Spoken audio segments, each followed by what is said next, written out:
Selamat pagi Bapak Ibu, Saudara-saudara yang terkasih dalam Yesus Kristus. Sebagaimana biasanya, layanan dari HKBP Batu Haji Lama mengajak kita untuk merenungkan kebenaran firman Tuhan. Sebelum kita menerima renungan hari ini, mari kita berdoa. Terpujilah Engkau Bapa yang baik yang memberkati kami, menibakan kami di pagi ini. Kami memperoleh kekuatan baru, sukacita yang daripada Tuhan. Kami serahkan hidup kami ke tangan Tuhan, dan kami akan melanjutkan segala aktivitas kami. Terlebih dahulu Tuhan, biarlah kebenaran firman-Mu yang menguatkan kami dan memotivasi kami, sehingga apapun yang kami lakukan satu hari ini, itu adalah demi kemuliaan nama Tuhan. Saat ini Tuhan, kami mau merenungkan kebenaran firman Tuhan. Mari kuasai hati kami, berikan kami ketenangan hati, ketenangan jiwa, sukacita yang daripada Tuhan. Inilah kami Bapa, dan terimalah doa kami.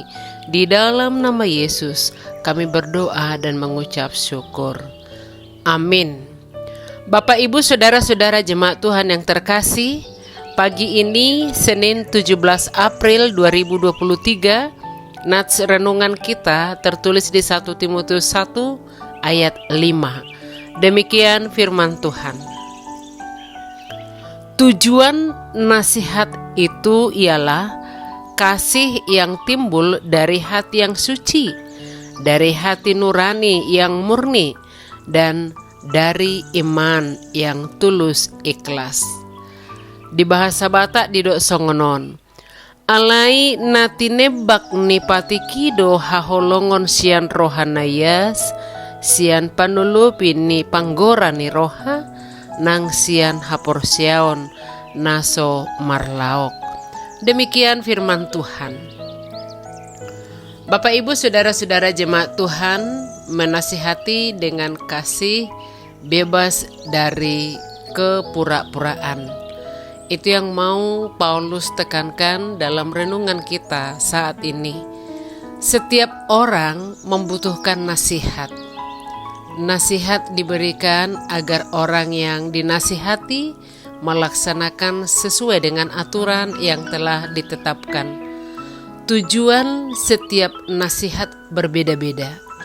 Ada nasihat yang bertujuan untuk menyatakan kesalahan, menghukum, menegur, dan lain sebagainya. Bapak Ibu Saudara-saudara jemaat Tuhan yang terkasih, Michael Dinsmore, seorang mantan narapidana yang sudah bertobat, di suatu hari diminta untuk bersaksi di sebuah penjara.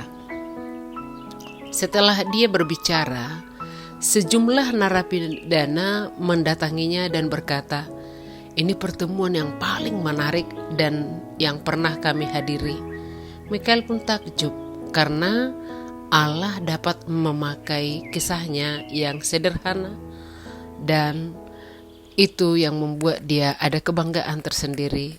Bapak Ibu Saudara-saudara, dalam 1 Timotius, setelah Paulus menugasi Timotius untuk tetap tinggal dan mengabarkan Injil, ia membagikan kesaksian pribadinya untuk menyemangati pemuda tersebut.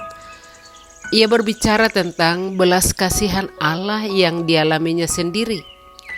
Paulus berkata bahwa ia pernah menghujat Tuhan, tetapi Tuhan telah mengubah hidupnya. Dalam belas kasihannya, Allah bukan saja menganggapnya setia dan mempercayakan pelayanan kepadanya. Dia juga memampukan Paulus untuk melakukan pelayanan itu. Itu masih bisa kita lihat di 1 Timotius 1 ayat 12 ini. Paulus memandang dirinya sebagai orang yang paling berdosa, tetapi Allah menyelamatkan dirinya. Itulah yang Paulus ingin Timotius mengerti, dan yang perlu kita mengerti juga Bapak Ibu Saudara-saudara. Melalui kesaksian Paulus, kita melihat belas kasihan Allah. Bapak Ibu Saudara-saudara, Poh Pangcia mengatakan begini, Kesaksian tentang karya Allah dalam hidup kita dapat menguatkan orang lain. Pastikan juga bahwa orang-orang di sekitarmu tahu Allah yang tercatat dalam Alkitab itu masih dan tetap berkarya hingga hari ini. Itu pernyataan dari seorang misioner. Dan ketika diperhadapkan dengan berbagai ajaran sesat, Rasul Paulus menyuruh Timotius agar memerintahkan para pengajar sesat berhenti melakukan kegiatan mereka. Karena ajaran mereka memang hanya menimbulkan persoalan belaka, bukannya tertib hidup keselamatan yang dianugerahkan Allah. Rasul Paulus menjelaskan bahwa memberikan nasihat semata-mata bertujuan agar ada kasih. Kasih yang dimaksud bersumber dari 3 hal. Yang pertama, hati yang suci. Dalam pandangan masyarakat pada waktu itu, hati dianggap sebagai pusat pemikiran dan kehendak serta pusat perasaan. Jadi hati melambangkan keseluruhan diri seseorang yang dapat berpikir, merasakan, dan membuat berbagai keputusan. Sedangkan suci berkaitan dengan masalah moral. Seseorang yang hatinya suci adalah orang yang tidak mendua hati, tetapi memiliki maksud serta tujuan yang tulus. Oleh sebab itu, hati yang suci menggambarkan seseorang yang memiliki pikiran dan perasaan yang bebas dari maksud-maksud tersembunyi. Bapak, Ibu, saudara-saudara, yang kedua dikatakan di sini hati nurani yang murni. Hal ini mengandung pengertian berpikir dan memeriksa serta menguji diri sendiri. Ini memampukan orang untuk mengambil keputusan-keputusan yang baik berdasarkan aturan yang bisa diterima masyarakat. Melalui hati nuraninya, seseorang bisa membedakan mana yang benar dan yang salah, membedakan apa yang dapat diterima dan yang tidak dapat diterima. Terlebih dikatakan hati nurani murni, artinya hati nurani mampu memimpin seseorang membuat dan melaksanakan keputusan-keputusan benar dan bertanggung jawab dengan tulus. Bapak, Ibu, saudara-saudara, yang ketiga, iman yang tulus ikhlas. Ini berarti kepercayaan dan keyakinan kepada Yesus Kristus yang tidak dicemari oleh kepura-puraan atau kemunafikan manusia. Bapak, Ibu, saudara-saudara, mari kita mempelajari nasihat Rasul Paulus pada Timotius ini dengan rendah hati ketika kita diperhadapkan dengan ajaran-ajaran menyesatkan pada masa kini.